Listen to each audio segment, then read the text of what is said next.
Hello, welcome back to my channel 7 Speed. Ngasi se ai video se anau ama samjarake ado karamba video oideno habdu myam khangbiram lagani ai zik lai se Honda gi hek mamang dani ko Honda do laga ai je koi gi Honda gi anova koi gi touring bike hek tare touring bike koi gi adventure look su dum leibu ko madugi bike to ngasi review pijarake ko madu kamai tauge adagi price na kya leibno kamai tauno habdo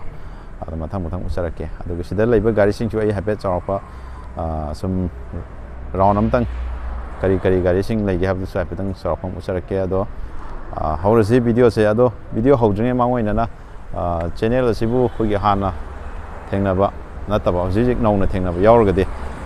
like share subscribe tawiramo aduga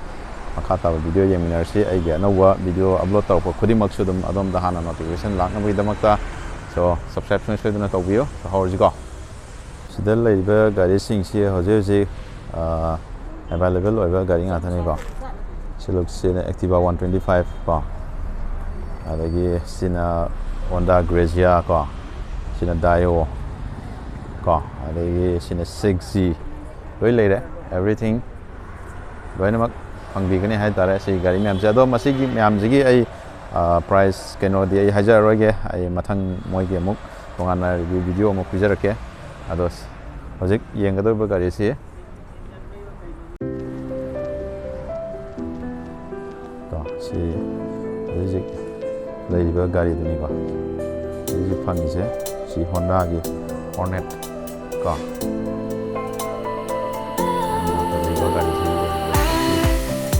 Was wrong to say I wouldn't change a thing, 'cause in the story of our lives, the best of times through color glass. Time rolls on enough to let me move on past, but every little now and then it creeps on back to shade my smile.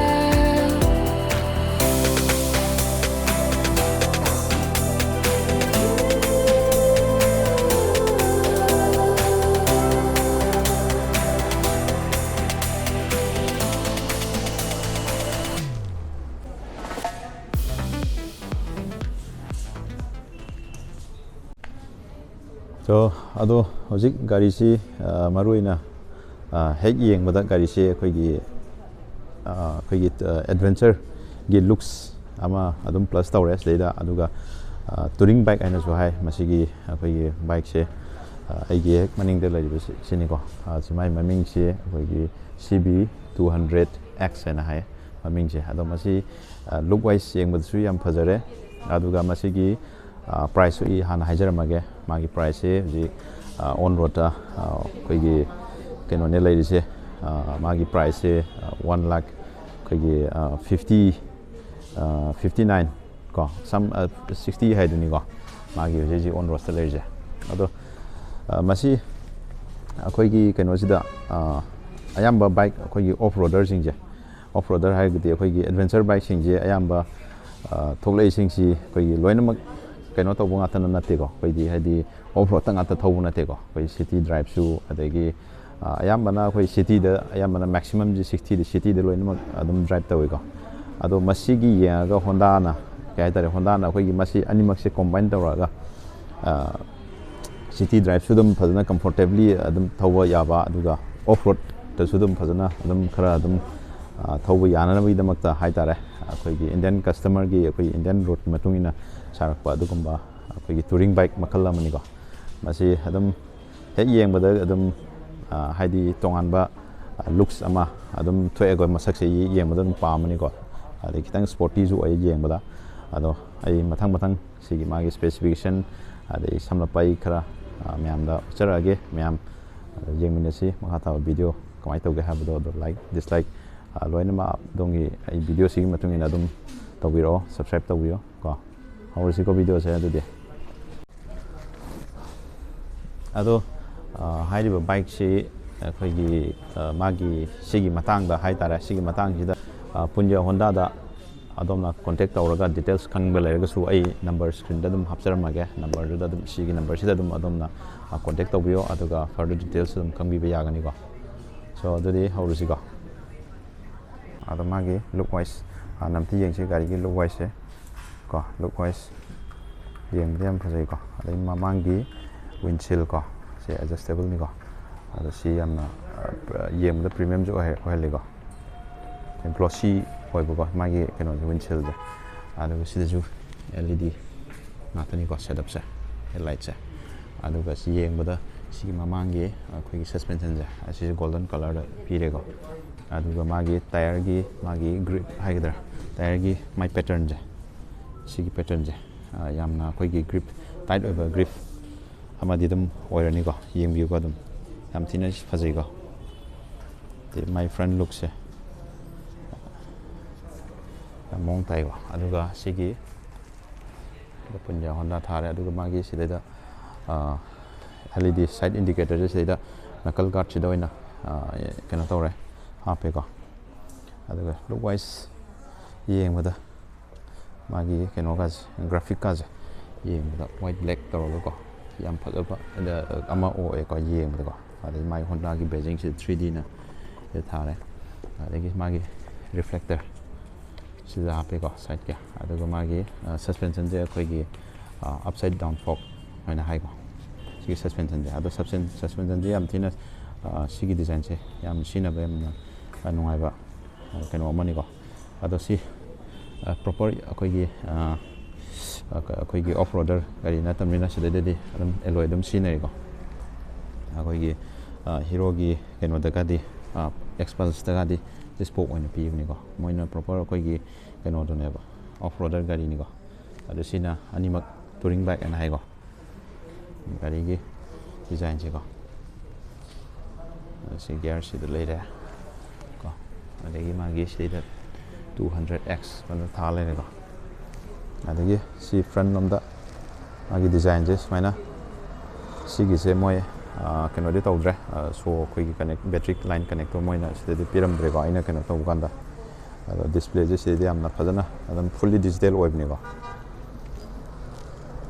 ado sini adagi magi keno gi sigi handlebar si ko yamna khoi gi yamna comfort oibam khoi sitting riding position je yamna comfort oin mai dare upright kitang oira ko khoi gi long khoi tour taw matam da jo khoi da haksang da yamna wahan da ba kitang tiredness khoi gi kitang incline tawraga khoi thau da adu mai na di ohendre ko adu sini magi tanki capacity je 12 liter ko adu so je sida pa le ko adu sigi design je sida sai je kitang sok thwe ko sok thwa ga yamna phajai ko yeng da ko aduga set ki rom da la ko kan si khoi single keno di wede split to ya bo keno ni ko set ni ko adu si magi set ki magi height che height ko 110 mm gi sang da wang ko adu ma si mi yamna short over mi ne dia mu kitang comfortable over di kitang wat ni ko aduga maning lom da yeng ba kan da sigi maning lom da si light che khoi gi moi je battery connection pi da bai ne si yeng bu di am phajab ni ko se seng bu de si reflector si le si na si light si le ko x shape ta ko ada si ju LED to ene mo LED nga thani ko mai ke no singja khoi gi suspension je golden color si yeng bu de am phaje aduga magi keno se braking je single channel ABS ni ko aduga magi disc ki size na keno ne 270 mm ni ko asi ABS si thare ko ada mai caliper si color se tang golden suna te ko se pura aduga maningi magi disc ki size se sina 220 gi mm gi sang ni ko yaurja aduga kitang sigi magi keno ja exhaust pipe se kitang mamang lom da kitang sakhale ko magi design je yeng da ko asi ayam bana swai lo yong na bani ko ado si kitang tien mai ta ado magi eno si jo rubber yaw je ko pilen gi maning gi khoi keno sa foot keno sa foot rest keno sa ado sidana mo rubber yaw ko ꯁꯤ ꯃꯅꯤꯡꯒꯤ ꯇꯥꯌꯔꯒꯤ ꯑꯩꯈꯣꯏꯒꯤ design ꯀꯣ ꯇꯥꯌꯔꯒꯤ ꯃꯥꯒꯤ ꯀꯩꯅꯣꯁꯦ ꯒ꯭ꯔꯤꯞꯁꯦ ꯃꯥꯒꯤ ꯁꯤꯗ ꯄꯦꯇꯔꯟꯁꯦ ꯄꯨꯔꯥ ꯑꯩꯈꯣꯏꯒꯤ ꯀꯩ ꯍꯥꯏꯇꯥꯔꯦ ꯑꯣꯐ ꯔꯣꯗ ꯊꯧꯕꯒꯤꯗꯃꯛꯇꯗꯤ ꯌꯥꯝꯅ ꯀꯝꯐꯣꯔꯇꯦꯕꯜ ꯑꯣꯏꯒꯗꯧꯕ ꯀꯩꯅꯣꯅꯤ ꯃꯥꯒꯤ ꯁꯤꯗ ꯍꯥꯞꯄꯤꯕ ꯀꯩꯅꯣ ꯒ꯭ꯔꯤꯞꯁꯤꯒ ꯁꯤ ꯄꯦꯇꯔꯟꯁꯤꯡꯁꯦ ꯌꯥꯝꯅ ꯐꯖꯩꯀꯣ ꯑꯗꯨꯒ ꯃꯥꯒꯤ ꯃꯅꯤꯡꯒꯤ ꯁꯁꯄꯦꯟꯁꯟꯁꯦ ꯃꯣꯅꯣꯁꯣꯛꯅꯤꯀꯣ ꯁꯤ ꯂꯩꯔꯦ ꯁꯤꯗꯀꯣ ꯔꯦꯗ ꯀꯂꯔꯒꯤ ꯑꯃ ꯑꯣꯏꯔꯤꯁꯤ ꯑꯗꯨꯒ ꯁꯤꯒꯤ ꯃꯅꯤꯡꯒꯤ ꯑꯩꯈꯣꯏꯒꯤ ꯊꯧꯕ ꯃꯇꯝꯗ ꯑꯩꯈꯣꯏꯒꯤ ꯄꯤꯂꯤꯌꯟ ꯁꯥꯏꯠꯀꯤꯀꯣ ꯃꯥꯒꯤ ꯍꯦꯟ ꯒ꯭ꯔꯤꯞ ꯍꯥꯏꯕ ꯇꯥꯔꯦꯅꯦꯀꯣ ꯁꯤꯁꯨ ꯌꯥꯝ ꯐꯖꯅ ꯏꯟꯇꯤꯒ꯭ꯔꯦꯇꯦഡ് ꯇꯧꯋꯤꯀꯣ ꯐꯖꯅ ꯌꯥꯝ ꯃꯑꯣꯡ ꯇꯥꯅꯀꯣ ꯑꯗꯨꯒ ꯁꯤꯠꯇꯤꯡꯒꯤ ꯀꯝꯐꯔꯠꯁꯤꯁꯨ ꯑꯗꯨꯝ ꯍꯥꯏꯠ ꯑꯩꯈꯣꯏꯒꯤ